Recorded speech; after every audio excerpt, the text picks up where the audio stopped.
Hello guys, it's D to the B here, and today we have a response video. Now I know I'm a little bit late to this topic, but I figure I bring it to people's attentions. So yeah, it's this one.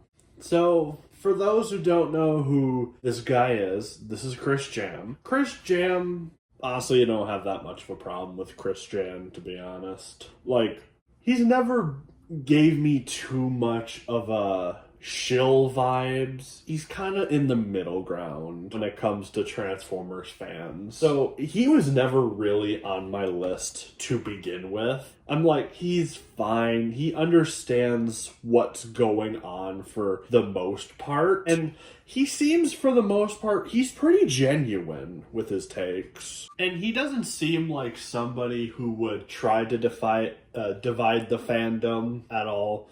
Now, I'm not saying he is absolutely perfect. He does still kind of go into shill category because he does praise Nightshade and the Earthspark continuity. But for the most part, he seems like a nice guy. I don't think he would ever talk to me because if he saw this video or any of my other videos, he'd probably view me as a big meanie. But just to clarify to his fans who are probably not going to like me anyway, I don't hate Chris Jam. I don't hate him. This video, on the other hand, is the reason he ended up on the list to begin with. Like, as a response video, I never intended him to be one of these people because I think he's a fine content creator for Transformers and acknowledges things that other fans won't. So it's not too trash on him like the other Transformers YouTubers that I've been trashing lately. It's nothing personal. I just think that this video is kind of bad, and he doesn't think things through, and he does not understand some things. But I'm going to respond to it in probably the most respectful way that I can. I'm not going to be mean to him entirely. But anyway, let's begin. Before we get to the video, check out my Patreon linked in the description of this video where... Skip! Alrighty, you guys. So, thank you for clicking on this video. As you can tell by the title, sort of a Chris Jam classic here on the channel. A topic that may be controversial. No kidding. This whole video is controversial. But just something kind of interesting to talk about if you're a hardcore Transformers fan like me. Yes. But the franchise basically has no source material. There it is. So yeah. Ooh, so many problems with this. First of all, Transformers does have source material. It has tons of it. Now, I could see the direction he is going with and where he's coming from, but the fact is I have to say he is wrong. The franchise has tons of source material that is in the universe. We have things like Autobots and Decepticons, Cybertron, Quintessons, the 13 Primes, Unicron, Primus, Energon, the Matrix of Leadership, the Enigma of Combination, Maximals and Predacons, Viacon, Terracons, and so much more source material. We'll get into why he is wrong about it in a bit. Let's keep going.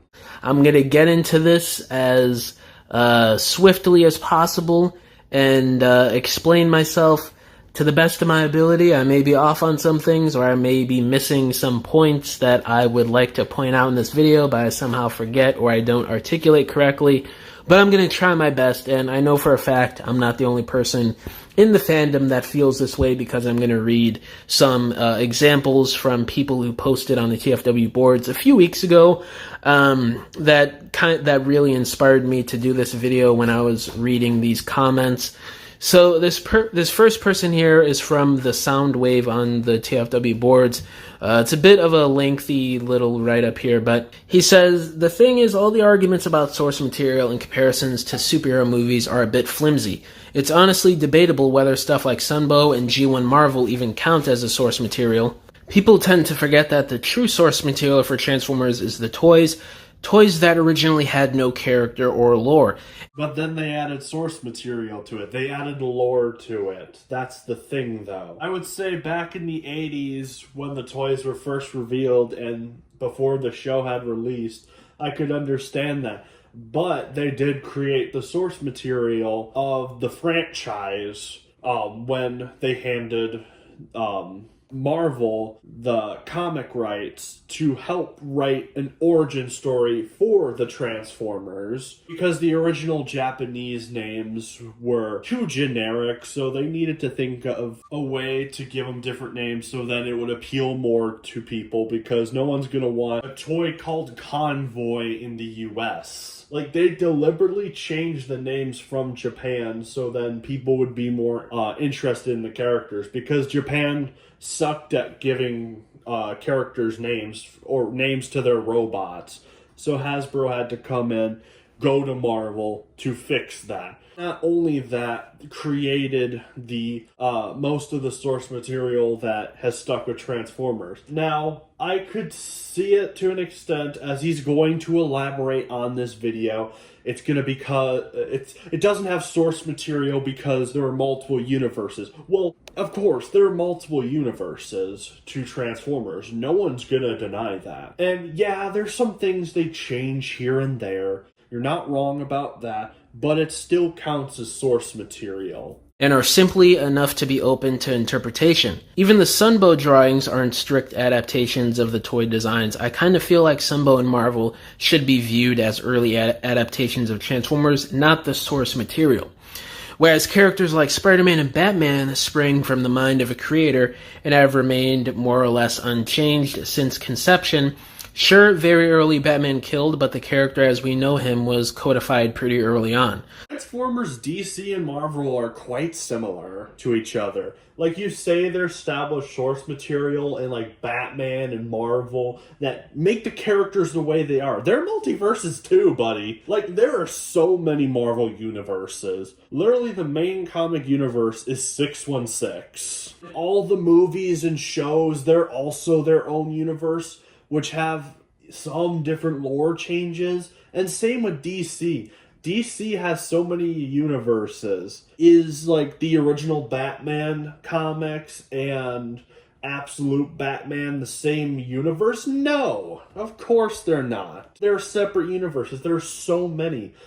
Does that mean Snyder's Batman is also a part of the original comic universe? No. It was inspired by it, or Snyder's universe was inspired by something from Batman comics. Like, Transformers, DC and Marvel all share the same common denominator, that they're a multiverse. And the multiverse, as I said before, they follow most of the source material. Like, the one show that doesn't really follow the source material and you could consider valid in your argument was BotBots. BotBots, to my knowledge, now, Optimus and Megatron could have appeared at the end. I don't know. I gave up on BotBots pretty quickly. I thought it was a stupid show. But for the most part, from what I gathered, the universe did its own thing. The only thing it shares in source material with previous Transformers media is the concept of Energon and transforming. That's about it. It has no lore connections to, like, the Autobots and the Decepticons, to my knowledge. Whereas Transformers characters and lore have still never been fully codified. There have been loose attempts with stuff like Aligned and Evergreen, but Hasbro still allows reinventions like Bull Megatron and Aircraft Mirage. Said it in another thread recently, but I don't think there's a universally right or wrong way to adapt stuff. There's no golden rule carved into a sacred mountain saying all franchises have to be faithful to the original incarnation. Okay, this I agree for the most part. Like, there are multiple adaptations. You can do what you want with it. Now, there's a few things I would say that you got to respect. First of all is Optimus. I think he's like the most important to respect, of keeping him as a noble leader or somebody who is learning to become a noble leader. Because when you get rid of that concept, we get things like Transformers Earthspark Optimus, who's a complete imbecile. And I would say the same thing of Cyberworld. Yeah, I said it. Cyberworld sucks. But I do agree with this point right here. Let's keep going. Fans don't get to determine how a story should be adapted based on their personal whims. Clearly, Marvel and DC prioritize fidelity to the source material, whereas Hasbro is okay being more experimental with Transformers. I've already made this point, but I'm going to say it again. They have done other things too. There's a DC universe where Thomas Wayne is Batman. I'm not even kidding. Like, here's the thing that drives me nuts right here. So, he's saying that Transformers is free to do what it wants. It has no source material. But then it proceeds to say that Marvel and DC do because they have strict source material, even though they are quite similar in very many ways to each other. Again, the fact that they're a multiverse as well with Transformers. Yeah, you didn't think this through, buddy. You didn't think this through. You could have done this way better. Nothing wrong with each franchise taking a different approach based on what works for them. I think fans also forget that Hasbro is not only okay with people like Bay making drastic changes, but actively contributes to it. Name slaps are done for the sake of holding onto trademarks and have been a thing since before the movies. Characters like Blitzwing and Battletrap being so far removed from the G1 version isn't those darn filmmakers betraying the classics. And now, you are correct here. Now, personally, I didn't like the Bumblebee movie Blitzwing. A lot of people didn't. But I can understand where you're coming from. And I'm open to different interpretations of the characters, too. No doubt about it. I am open to different interpretations. Like, I liked Prime Wheeljack. Wheeljack's usually known as an inventor. Then Prime Wheeljack ended up being a wrecker. I thought that was cool. Then I watched Armada, like, a year ago. Actually, no, I finished it this year, and Wheeljack's a Decepticon in this universe. It was interesting. Like, I'm open to ideas and different changes to certain characters. Like, I'll say it, like, I personally like Armada, Red Alert more than G1, not gonna lie. I liked his version way more. So you are allowed to change characters up, and of course, this is something that Marvel and DC have done too, but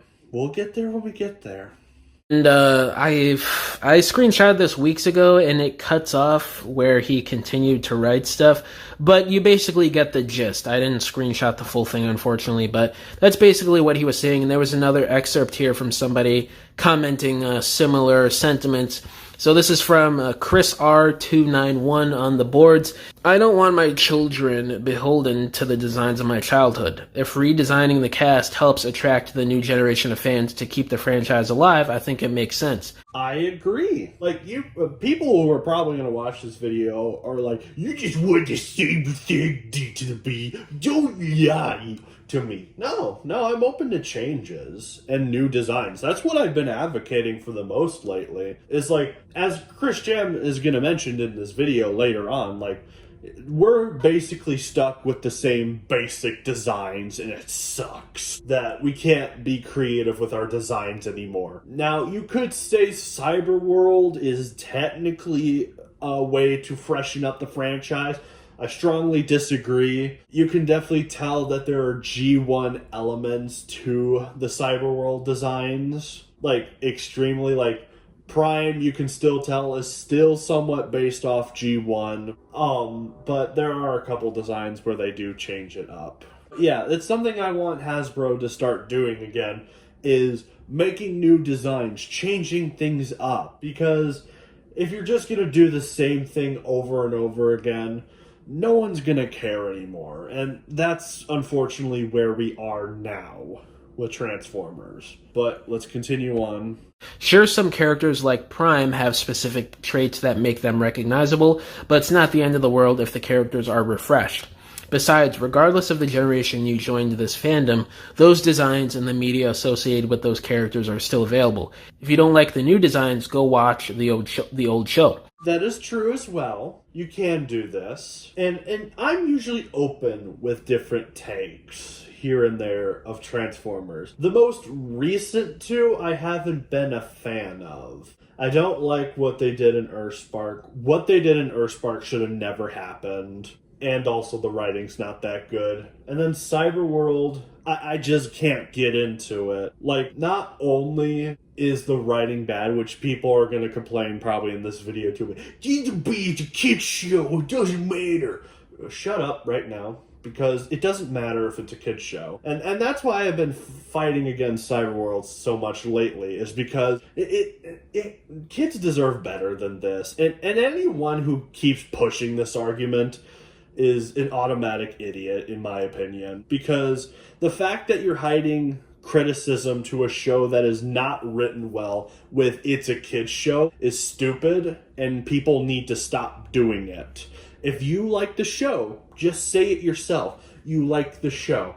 You can admit it's not perfect. It's something that annoys me with it, and that's why I'm so hard on that show, is because the fandom can't do anything besides saying, it's a kid's show, stop criticizing it. But anyway, let's move on. Just because a specific generation did well doesn't mean it should dominate the entire franchise's existence. So, this is basically points that I've been making on the channel for the last couple years now, since I first started. And this is points that hundreds of thousands, if not millions of fans over the years have been making points about in the fandom. And, you know, I agree with what these guys are saying here. And this is coming from fans that seem to be older, you know, in their 40s or 50s even. I don't want to assume their ages, but that's what I'm getting from, you know, what they're saying here. And, you know, this is from G1ers, basically, you know, from that era. It really puts it into perspective that this is not just a young generation problem, like you guys don't respect G1, or you guys want to ignore quote-unquote source material. I'm sure there's some younger fans out there who are being a bit too ignorant, sure. But, you know, this is a topic that is as old as time, it feels like, within the Transformers fandom. It's started ever since Beast Wars. Source material, source material, source material. And, you know, these guys kind of put it into a good perspective here.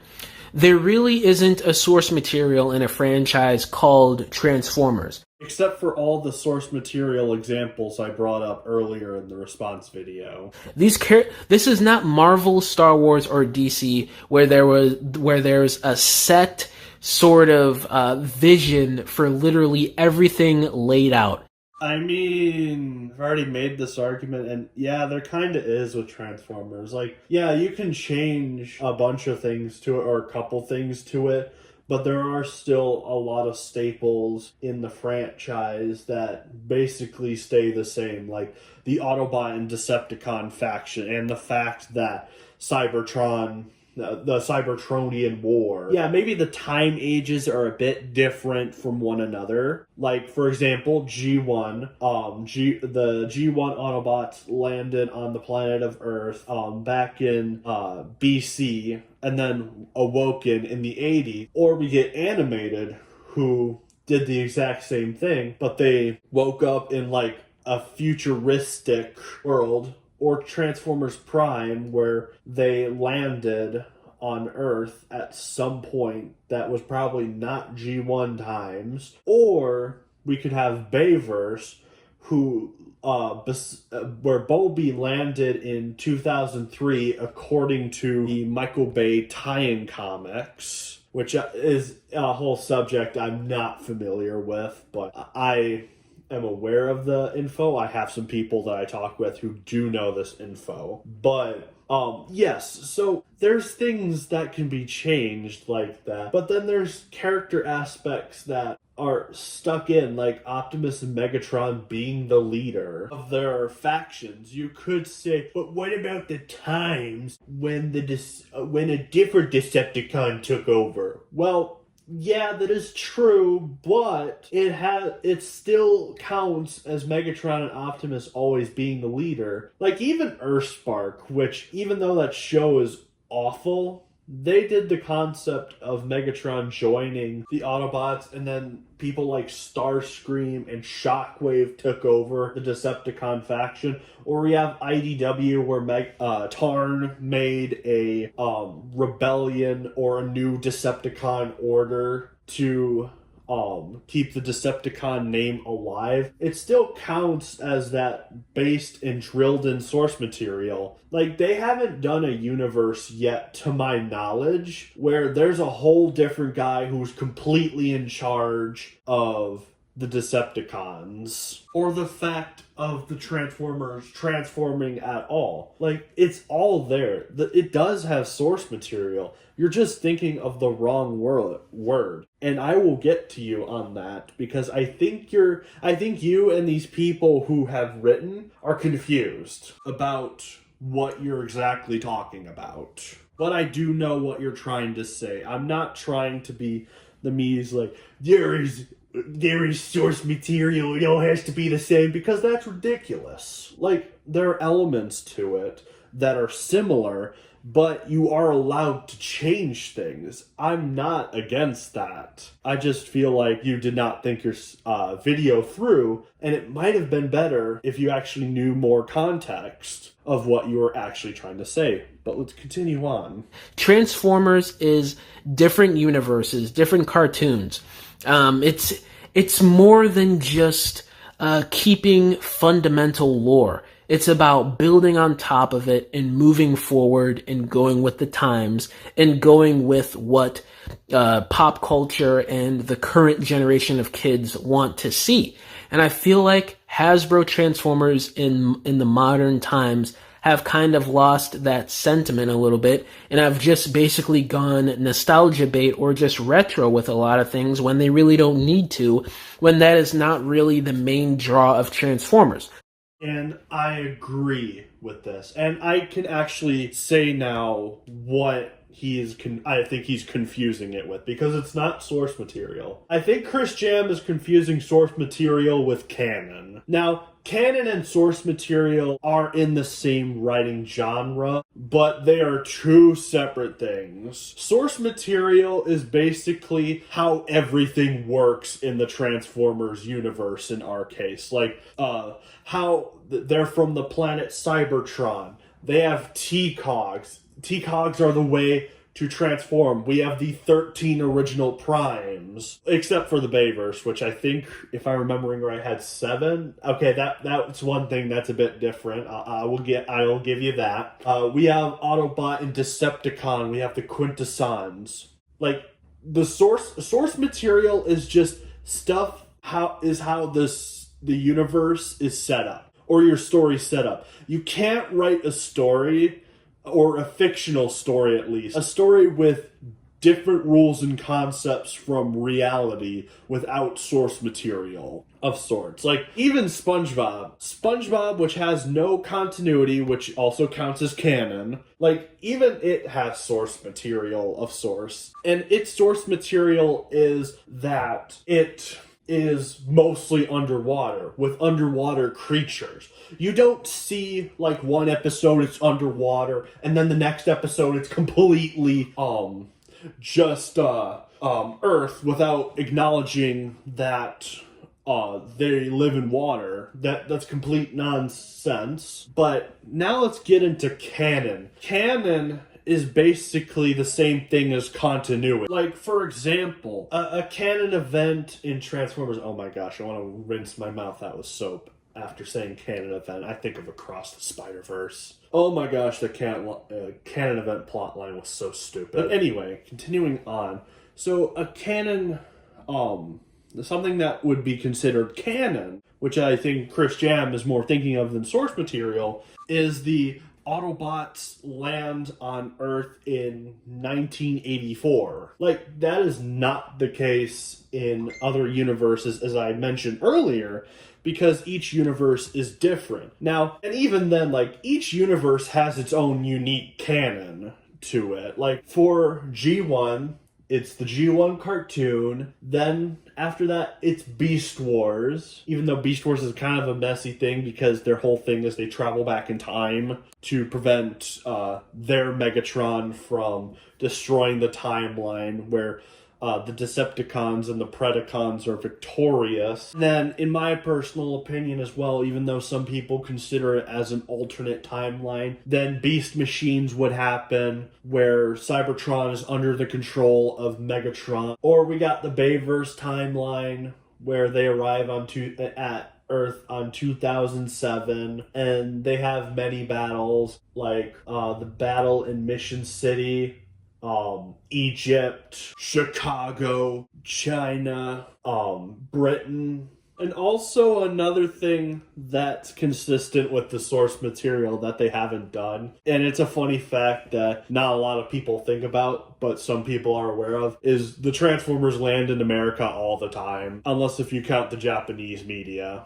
Which even then, the Japanese media, like Headmasters, they still acknowledge it as America, because it's an alternate timeline to G1, where that's another example of a different canon. In the Japanese universe, the later 2 seasons and the movie are not canon to the universe.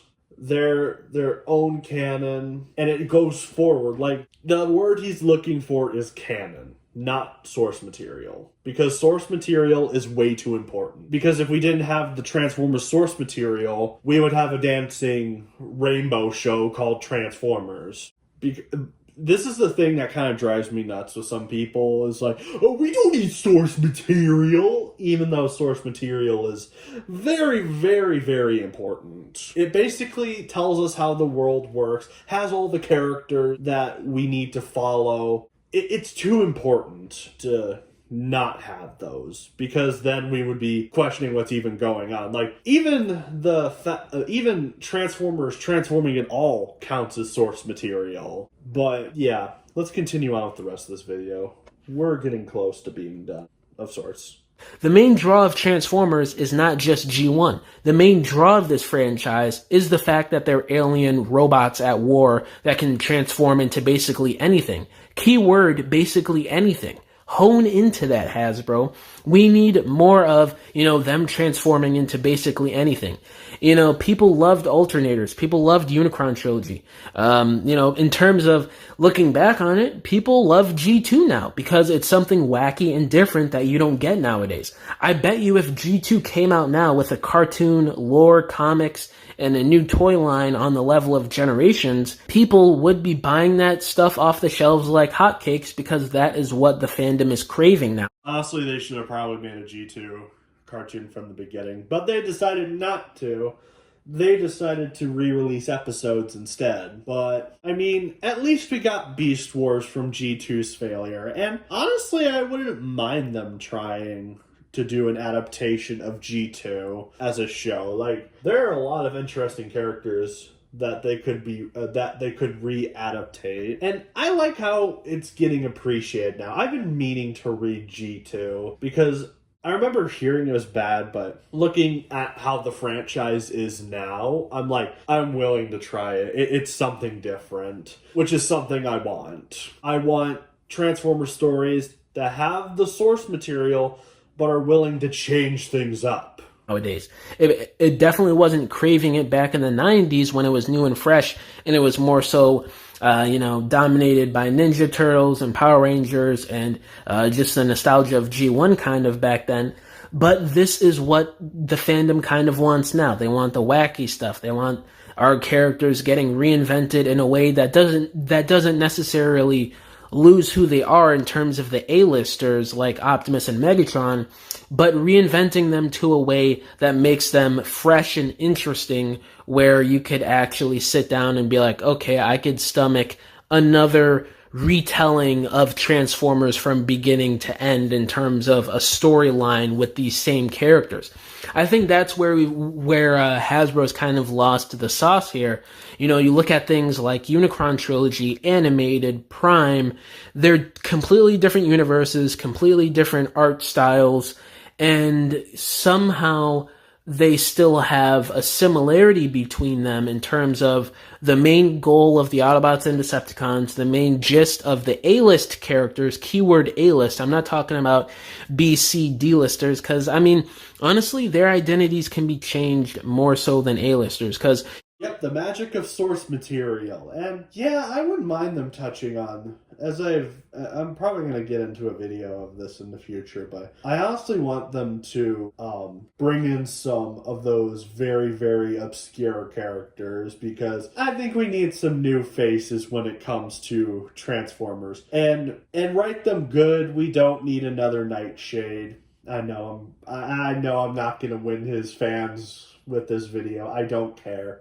I just want to respectfully debunk him and argue with him and bring my side into it. Like, if he was willing to say, hey, let's talk this out, let's figure out our differences, I could be completely open to it. If he found out this video would exist, he'd be like, no, screw that guy. Because I say a lot of things that he would not agree with. And his fans would definitely not agree with either, so yeah, probably never gonna happen. I'm gonna continue my mission. And Chris Jam, you can do yours. I mean, we have similar missions. We both want Transformers to succeed. You know, the A-listers like Optimus, Bumblebee, Megatron, Starscream, they're the face of the franchise, you know. They have to have the similar design traits every iteration. They have to have similar character traits every different iteration. That's just how it is.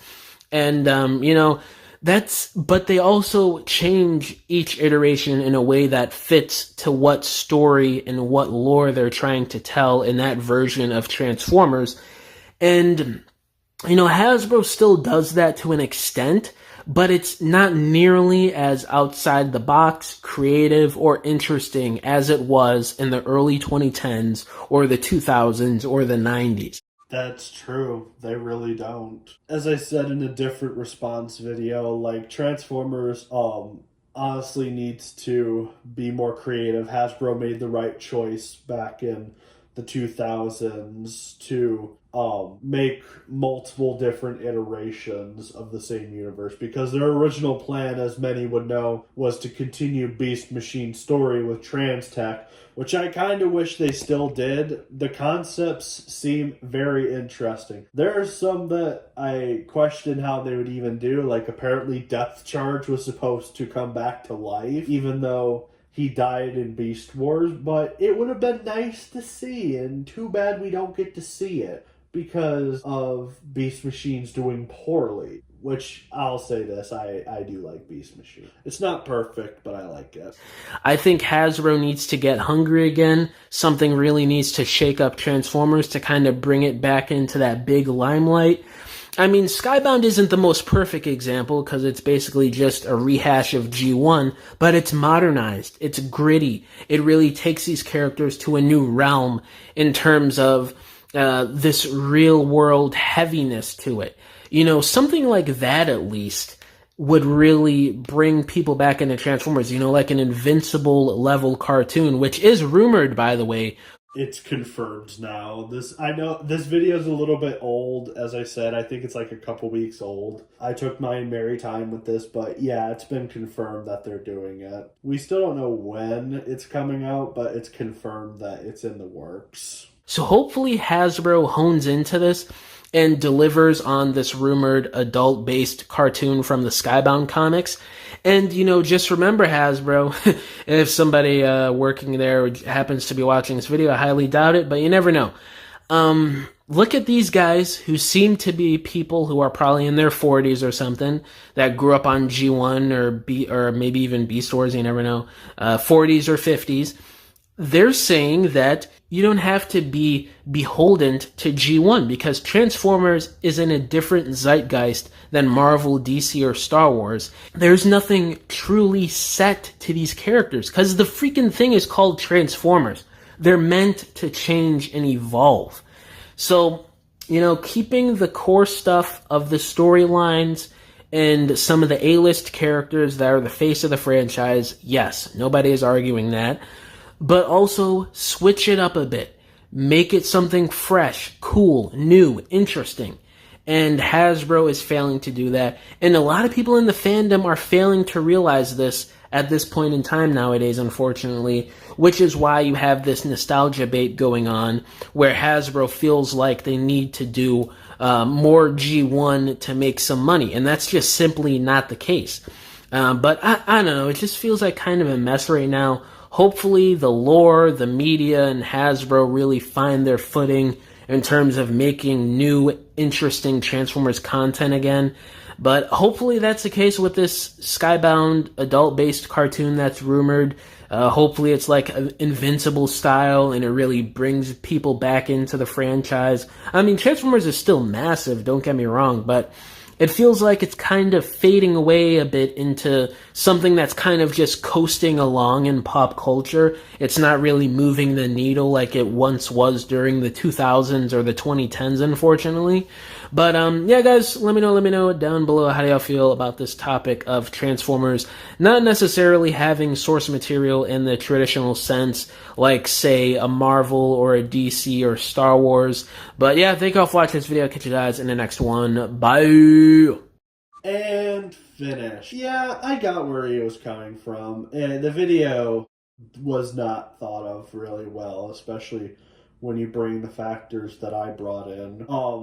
Also, I might as well bring this up to knowledge. I don't know if it's that important, but I'm going to do it anyway. I think it's sort of important. A lot of people disagreed with this claim, including me, I'm pretty sure. I'm one of those people who also disagreed with this video. But according to the restore dislike button program, according to the video, this video has 100 dislikes. Now, this is estimated. It's not confirmed. Unfortunately, it's not entirely accurate all the time with its like and dislikes. Like, I had a video where it got like 36 dislikes out of 30 likes, and then on the dislike program apparently I had 1 dislike. So it's not perfect, but it's all we got because YouTube sucked and they cowered out and took away the dislike button.